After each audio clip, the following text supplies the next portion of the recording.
Today I'm going to show you exactly how to duplicate a page in WordPress step by step. We're doing this with only the built-in editor, no plugins, no code, no external sites. Start by logging into your WordPress dashboard. Once the dashboard is on screen, click Pages in the left-hand menu.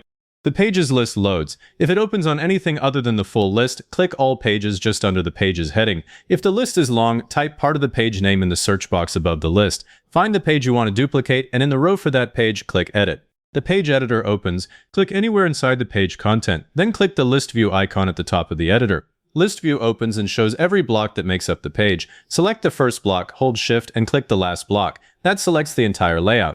With the blocks selected, click the three-dot menu and click Copy. I always use list view for this because it grabs sections, columns, images, and buttons without leaving one behind. Now head back to the WordPress dashboard. You can click the WordPress logo in the top left corner. Since we only copied, there's nothing to save in this page. Click Pages in the left menu, then click Add New Page. The blank editor opens. Enter a new title for the page. I'm typing Draft Copy for now because I'll set the final title once the content is in. Click inside the empty editor below the title. Press Ctrl and V on your keyboard. On a Mac, press Command and V. The blocks you copied from the original page drop into the new page. Scroll through from top to bottom and check the headings, paragraphs, images, and buttons all made it.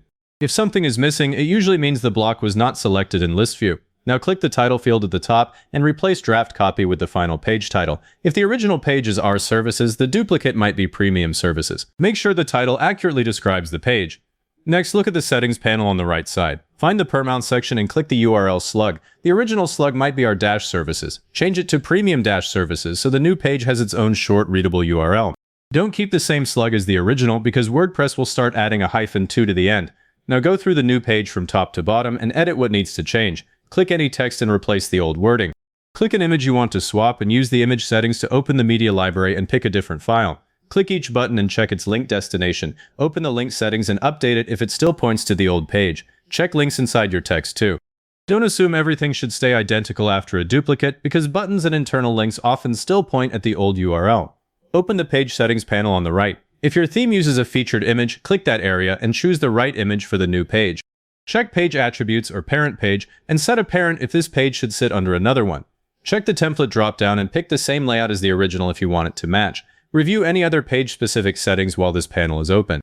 Now save this as a draft before publishing. Click Save Draft in the top right, then go to Pages and All Pages. Find the new page and confirm it's marked as draft. That keeps it off the live site until you're done. Open the new page again and click Preview. Choose the preview option you want, usually desktop. Review the layout, the text, the images, the buttons, and the spacing. Then click the mobile preview icon to check it on a smaller screen. Catching layout problems here is faster than fixing them after publish. When everything looks correct, click Publish. Review the publishing settings in the panel. Confirm the visibility is public and check the URL one last time. Click Publish again. Then click View Page to open the live page. On the live page, click the buttons and links the way a visitor would. Make sure they go where you expect and that nothing still points to the old page. If you spot a missing section, go back to the original page. Open Pages, click All Pages, and open the original page in the editor. Open List View, find the missing section, select its block or group of blocks, click the three-dot menu, and click Copy. Return to the duplicated page, click where the section should appear, press Ctrl and V, and review the newly added section. One more thing I do after publishing a duplicate is open the new page in a private browsing window. That shows it without any logged-in cache, exactly the way a first-time visitor would see it. If it looks right there, the page is done. If this saved you from rebuilding a page by hand, hit like, subscribe, and leave a comment saying this was helpful. Comments are what push this to other people looking for the same thing.